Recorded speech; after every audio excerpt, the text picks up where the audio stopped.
Selamat berjumpa kembali melalui media ini Bicara Palitana. Saya terus berdoa dan berharap saudara-saudara senantiasa sehat dalam lindungan Kristus Sang Kepala Gereja, dalam menjalani kehidupan dan panggilan yang telah ditetapkan bagi kita pribadi lepas pribadi. Bersyukur boleh berjumpa hari ini dan kita akan merenungkan sabda Tuhan hari ini dari kitab Mazmur pasal 19 ayat yang pertama sampai ayat yang ke-15. Mazmur 19 ayat 1 sampai ayat yang ke-15. Sebelum kita merenungkan sabda Tuhan, mari kita berdoa. Bapa di surga, kami bersyukur kepadamu untuk pengasihan Tuhan yang tidak pernah selesai dan tidak pernah ada akhirnya dalam kehidupan kami, seperti sungai mata air yang tidak pernah berhenti untuk memberikan kehidupan kesegaran bagi setiap umatmu. Engkau senantiasa ada dan senantiasa hadir dalam segala perjuangan pergumulan kehidupan kami. Kami bersyukur boleh diperjumpakan lagi Tuhan dalam merenungkan sabdamu melalui media ini. Kami mohon dalam tuntunan Roh Kudus, bersabdalah ya Tuhan, karena sesungguhnya kami semua telah bersedia mendengarkan Engkau. Ampuni dosa kami, dengarkan doa kami. Di dalam Yesus Kristus kami berdoa kepada Bapa di surga. Amin. Mazmur 19 ayat 1-15 berkata, untuk pemimpin biduan Mazmur Daud. Langit menceritakan kemuliaan Allah dan cakrawala memberitakan pekerjaan tangannya. Hari meneruskan berita itu kepada hari dan malam menyampaikan pengetahuan itu kepada malam. Tidak ada berita dan tidak ada kata, suara mereka tidak terdengar, tetapi gema mereka terpencar ke seluruh dunia dan perkataan mereka sampai ke ujung bumi. Ia memasang kemah di langit untuk matahari, yang keluar bagaikan pengantin laki-laki yang keluar dari kamarnya, girang bagaikan pahlawan yang hendak melakukan perjalanannya. Dari ujung langit ia terbit dan ia beredar sampai ke ujung yang lain. Tidak ada yang terlindung dari panas sinarnya. Taurat Tuhan itu sempurna, menyegarkan jiwa. Peraturan Tuhan itu teguh, memberikan hikmat kepada orang yang tak berpengalaman.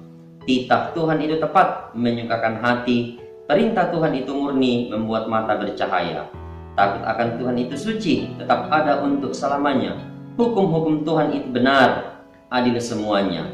Lebih indah daripada emas, bahkan daripada banyak emas tua, dan lebih manis daripada madu, bahkan daripada madu tetesan dari sarang lebah. Lagi pula hambamu diperingatkan oleh semuanya itu, dan orang yang berpegang padanya mendapat upah yang besar. Siapakah yang dapat mengetahui kesesatan? Bebaskanlah aku dari apa yang tidak kusadari. Lindungilah hambamu juga terhadap orang yang kurang ajar. Janganlah mereka menguasai aku, maka aku menjadi tak bercelah dan bebas dari pelanggaran besar. Mudah-mudahan engkau berkenan akan ucapan mulutku dan renungan hatiku, ya Tuhan, gunung batuku dan penebusku. Amin. Firman Tuhan. Hukum yang menjaga kekudusan hidup, itu tema perenungan kita pada hari ini. Untuk seluruh perenungan di gereja-gereja Toraja, hukum yang menjaga kekudusan hidup. Saudara-saudara yang dikasihi Tuhan, jika kita bertanya, manakah hukum yang menjaga kekudusan hidup? Tentu kita sama-sama sudah mengerti Keluaran pasal 20 ayat 1-17, yang dimana di dalam dikisahkan tentang ada 10 hukum yang ditulis oleh Tuhan melalui 2 loh batu yang diserahkan kepada Musa untuk menjadi pedoman hidup bagi bangsa Israel. Maka kita mengerti bahwa ada 10 hukum yang kemudian Tuhan tetapkan menjadi bagian dari cara hidup Israel. Nah, menariknya bahwa dalam kedua loh batu itu, dalam 10 hukum itu, hukum pertama sampai keempat kita tahu itu bicara soal relasi antara Allah dan manusia. Lalu hukum yang kelima sampai hukum yang ke-10 itu bicara soal relasi antara manusia. Nah, kemudian kalau kedua hukum ini kita maknai dalam bahasa-bahasa pengajaran gereja selama ini yang kadang-kadang kita katakan bahwa dalam menjalani hidupnya, termasuk ketika Kristus datang dalam pengorbanannya di kayu salib, kita bicara soal bagaimana Allah memulihkan kasih antara Allah dengan manusia yang sifatnya vertikal dan kasih antara manusia dengan sesamanya yang sifatnya horizontal. Itu yang kadang-kadang kita katakan bahwa dalam kedua hukum itu ada bicara soal kasih Allah dan manusia, dan ada bicara soal manusia dan manusia. Lalu Allah kemudian memulihkan pengasihan itu, hubungan itu, relasi itu, entah dengan dirinya yang vertikal atau yang horizontal. Nah, ini yang sering kemudian kita renungkan dalam bagian-bagian perenungan di masa-masa prapaskah soal kayu salib. Nah, menariknya saudara-saudara, dari 10 hukum yang kita tahu itu yang diberikan kepada Israel dan tentunya juga diteruskan kepada kita sebagai gereja Israel baru di masa sekarang, menarik bahwa lebih banyak yang mengatur mengenai relasi antara manusia dengan manusia. Ada 5, ada hukum ke-5 sampai 10. Itu artinya ada 6 poin yang bicara soal relasi antara manusia, sedangkan hanya hukum pertama sampai 4, dalam arti hanya 4 poin yang bicara soal relasi kita dengan Tuhan. Masalah kemudian seperti ini. Kata hukum Taurat itu dalam banyak sisi dipandang sebagai seperangkat aturan, seperangkat katakanlah bagian-bagian yang mengikat atau malah mungkin dianggap mengekang dan membatasi yang tidak membuat manusia hidup dalam kebebasan. Kadang-kadang kan hukum dilihat seperti itu, hukum dilihat seperti sebuah penjara, batasan yang kadang-kadang mengekang sehingga orang seolah-olah tidak bebas. Tapi benarkah bahwa hukum Tuhan itu dibuat Tuhan untuk mengekang kehidupan manusia? Sebenarnya saudara-saudara, jika kita mau memahaminya dari sisi yang berbeda, dari sisi yang lebih dalam, justru sebaliknya sebenarnya. Hukum Tuhan itu justru menjadi sarana atau alat Tuhan menyatakan pembebasan dan jalan kelepasan hidup sebenarnya. Kalau kita mau merenungkannya secara jauh atau melihatnya dari sisi yang berbeda, tidak seperti hukum yang kita pahami, hukum positif. Renungkan saja ya. Jika kita memiliki relasi yang akrab, kita memiliki hubungan yang intim, yang hangat dengan Tuhan, yang harmonis dengan pribadi Allah, bukankah hidup ini akan selalu dipenuhi pengharapan, optimisme, dipenuhi dengan sukacita dan kedamaian? Kan begitu. Bayangkan kalau kita punya relasi yang akrab, harmonis, intim dengan Tuhan, ya tentunya kita juga akan mengalami hidup yang penuh pengharapan, optimisme dan kedamaian, kan seperti itu. Ya, kenapa? Karena kita mengerti bahwa ada Tuhanku yang menjadi tiang awan yang akan melindungi saya dari teriknya mentari di siang hari. Dan ada Tuhanku, ada Allahku yang menjadi tiang api yang akan menerangi jalanku di pekatnya malam, kan seperti itu. Bahkan ketika kita bicara soal kita hidup dalam terjangan badai, kita tahu angin ribut sekalipun itu bisa diteduhkan oleh Kristus. Kita khawatir akan masa depan, Tuhan katakan tak sehelai rambutmu pun akan jatuh tanpa Tuhan tahu. Itu kan kelepasan, itu kan kebebasan. Kita bebas menikmati hidup ini kalau kita punya relasi yang akrab, karena kita tahu bahwa hidup ini adalah rancangannya. Perhatikan ya, ketika dia mengatakan tak sehelai rambutmu pun akan jatuh tanpa perkenan Tuhan, tanpa Tuhan tahu. Sedangkan satu helai rambut Tuhan tahu. Apalagi kalau rambut yang dipirang atau yang disimer, itu tentu juga Tuhan tahu. Ya tentu kita punya pertimbangan sendiri ya, mengapa kita harus memirang rambut kita atau menyimernya dan seterusnya. Tapi itu misalnya manusia, ketika dia masih muda, ketika dia masih kuat, berharap dan berdoa, dia berumur panjang. Malam sunga lan basa toraya. Tapi kalau kita berdoa di masa muda, kita ingin berumur panjang, menjadi orang tua, maka kita tidak bisa menghindari bahwa segalanya akan berubah, termasuk penampilan dan seterusnya. Tapi itu nih, ketika di masa tua orang berusaha untuk sok-sok muda dengan mengatakan kita ini kan masih berjiwa muda. Sebenarnya maunya kita apa? Tapi itulah, kita sakit, kita berduka, dalam Tuhan kita katakan bilur-bilurnya itu menjadikan kita kuat dan sembuh. Kan begitu. Jadi hukum Tuhan justru membebaskan kita dari ketakutan, kegelisahan, kekhawatiran akan hidup ini. Dan itu jaminannya kan. Dan itu hanya ada dalam hukum Tuhan. Jadi hukum Tuhan sebenarnya bukan untuk membuat kita terpenjara, ada terkekang, tapi justru menjadi sebuah jalan kelepasan. Bahwa hidup kita ini dijamin olehnya. Matius 6 ayat 33, carilah dulu kerajaan Allah, maka semuanya akan ditambahkan kepadamu. Belum lagi kita bicara soal hukum Tuhan antara relasi manusia. Dari sisi jumlah saja kan lebih banyak aturan itu, lebih banyak hukum itu. Nah, apa maksud Tuhan memberikan hukum itu yang lebih banyak kepada mengatur manusia antara sesama? Tidak ada tujuan lain sebenarnya dari Tuhan, hanya untuk menyatakan jika Allah begitu ingin melindungi anak-anak. Jadi mengapa relasi kita lebih banyak diatur, disampaikan oleh Tuhan? Sebenarnya Tuhan ingin mengatakan Allah sangat ingin melindungi kita, anak-anaknya. Allah itu sangat protektif, kalau mau dikatakan overprotektif, lebih lagi dari over. Secara total Allah ingin melindungi umatnya. Allah tidak ingin ada anak-anaknya yang terluka.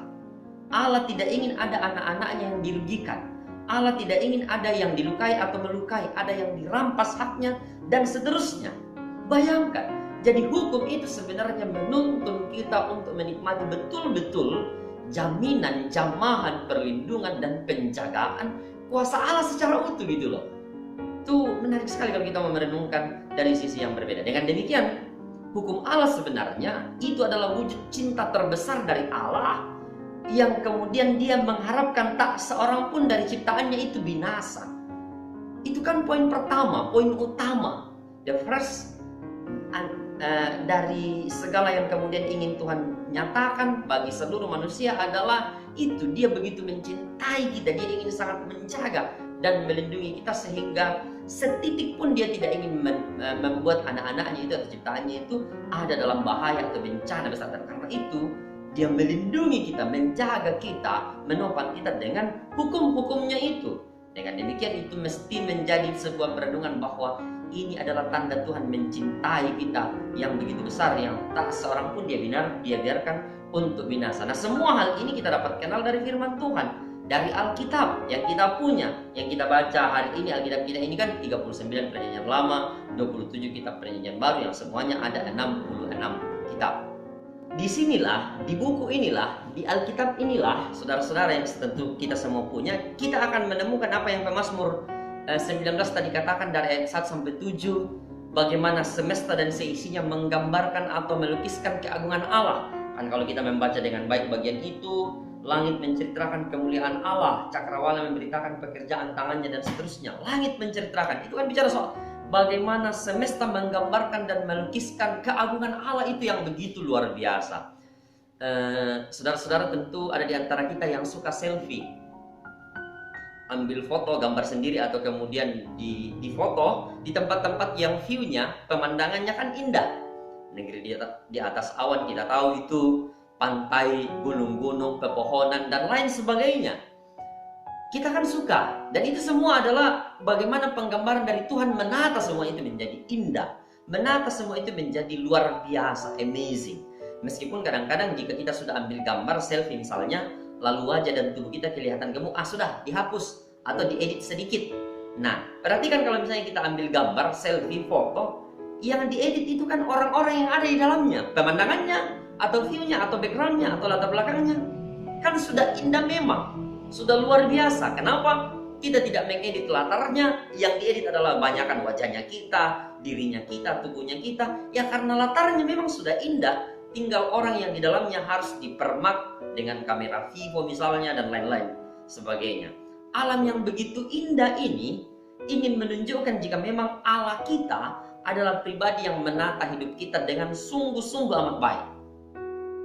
Renungkan jika kita dihidupkan di tempat yang sungguh amat baik, di tempat yang sungguh amat indah ini, lalu kita berperilaku yang tidak baik, jelas itu tidak cocok kan? Sedangkan kita foto, latarnya baik, lalu kita berfoto dan kita tidak baik tampil di situ, kita hapus, kita hilangkan itu foto, kita tidak mau menguploadnya atau menyimpannya di memori terbesar, misalnya Facebook, katakanlah seperti itu. Kalau latarnya baik lalu penampilan kita tidak baik, kita akan membuang itu, kita katakan tidak cocok. Nah, hidup kita juga begitu. Kita akan mengatakan di tempat yang indah kok ada sampah, di tempat yang indah kok ada kotoran, ada limbah, jelas itu merusak tatanan keindahan. Nah, sadarkah saudara-saudara, hidup kita juga begitu. Tuhan memberikan kita banyak keindahan, tapi kita sering mengotorinya dengan perilaku kita yang salah, melukai, menyakiti, merusak, dan lain sebagainya. Kan tidak cocok dipertontonkan di tempat yang dimana Tuhan menempatkan kita sesuatu yang indah, tapi kita menjadi sampah, perbuatan kita menjadi limbah, perbuatan dan sikap kita menjadi kotoran. Kan tidak cocok, mestinya itu bukan tempatnya dan kita mengotorinya. Itu menjadi tidak kudus kan? Seperti itu, renungkanlah itu. Atau renungkan ketika ayat 8 sampai 9 berbicara soal bagaimana Taurat itu menyegarkan, teguh, memberi hikmat, menyukakan hati, dan seterusnya.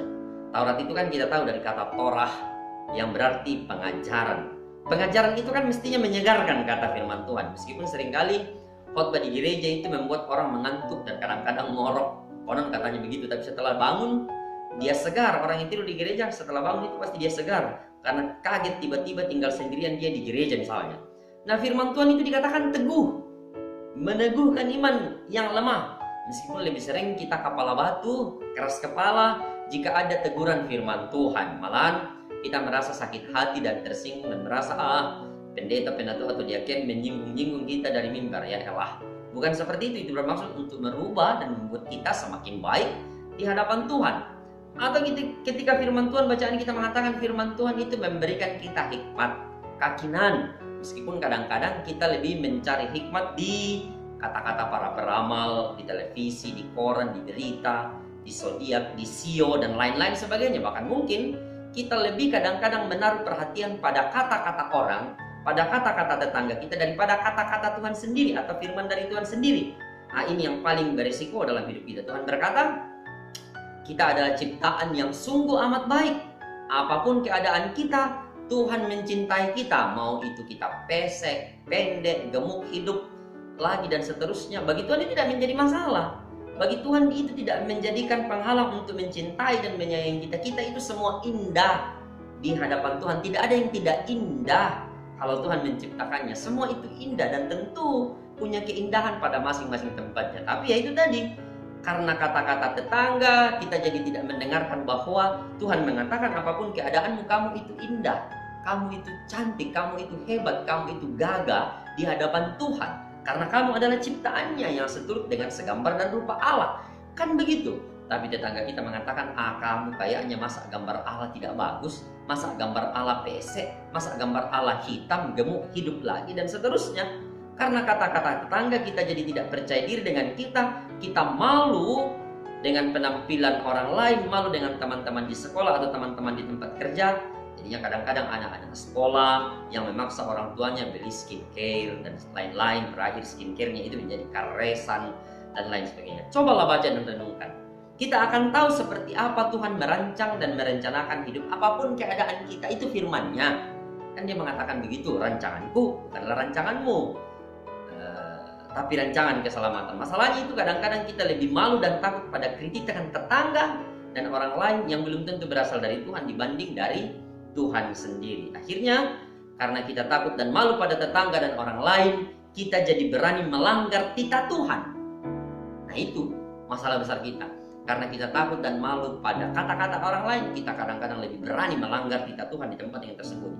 Ya sudah, hidup kita jadi tidak kudus, mencuri, korupsi, nepotisme, suap, dan lain-lain. Kita jadi melanggar kedaulatan Allah hanya karena takut pada kata-kata atau kritikan manusia. Saya tidak katakan bahwa kata-kata manusia atau dari tetangga kita, dari teman kita itu tidak dipakai Allah untuk menyatakan kehendak dan tegurannya bagi kita. Tidak, Allah juga memakai mereka semua untuk menegur dan menguatkan kita, tentu. Itu tentu, tapi kita tentu perlu merenungkannya lebih jauh. Atau renungkanlah ketika Pemazmur di ayat yang 11 mengatakan lebih indah daripada emas. Firman Tuhan, sabda itu, kata-kata Tuhan itu lebih indah daripada emas dan lebih manis daripada madu.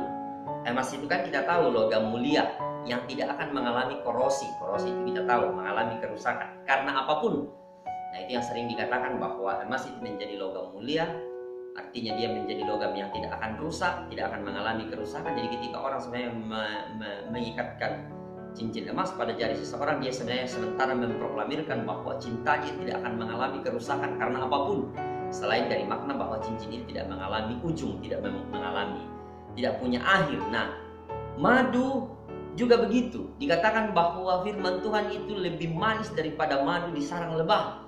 Tentu madu asli maksudnya di sini, disimpan sekian lama pun tetap saja rasanya tidak berubah karena madunya asli, bukan madu kaleng-kaleng tentu. Nah, jika firman Allah dikatakan lebih indah dari emas, bayangkan itu lebih manis daripada madu. Mungkin ada di antara saudara-saudara mengatakan, masa iya Pak Pendeta, Alkitab kita itu firman Tuhan itu lebih indah daripada emas. Nah, harga Alkitab mungkin yang paling mahal itu 500.000 sekarang, 500.000. Emas saja 1 gram sekarang sudah hampir sejutaan. Bagaimana itu kita mengatakan bahwa firman Tuhan lebih indah daripada emas? Nah, di mana-mana orang berani-berani menggunakan emas, entah di gelang, di cincin, di leher, di telinga dan seterusnya. Bahkan kadang-kadang dulu ada gigi emas, bahkan mungkin di tempat-tempat lain dia semua berusaha untuk membangun istana dari emas dan seterusnya. Apa indahnya dibanding dengan Alkitab yang kemudian kita mengatakan bahwa Pemazmur katakan lebih indah itu firman Tuhan, Taurat Tuhan daripada emas, permata dan seterusnya. Nah, justru yang dicari di mana-mana itu emas. Alkitab agak-agak kurang lah Pak Pendeta. Ketinggalan Alkitab saja di gedung gereja. Perasaan ini mungkin biasa saja, sangat mungkin. Tapi coba kehilangan emas di rumah atau kita merasa dirampok, pasti kita lapor polisi.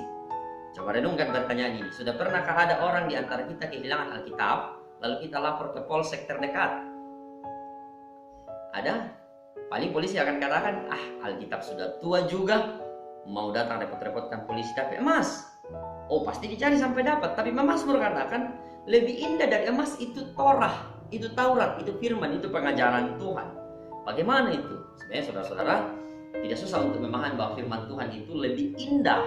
Kalau kita mau merenungkannya, kita bisa memiliki banyak emas. Entah di kaki, di tangan, di leher, di jari, di wajah, di mulut. Seluruh tubuh kita sangat bisa kita lapisi emas. Tapi kapan hati kita busuk, kotor, pikiran kita kotor, semua orang akan menghindar atau malah merencanakan merusak dan menghancurkan kita. Tidak ada gunanya itu. Tapi sangat mungkin saudara-saudara tidak punya emas, malah imitasi saja.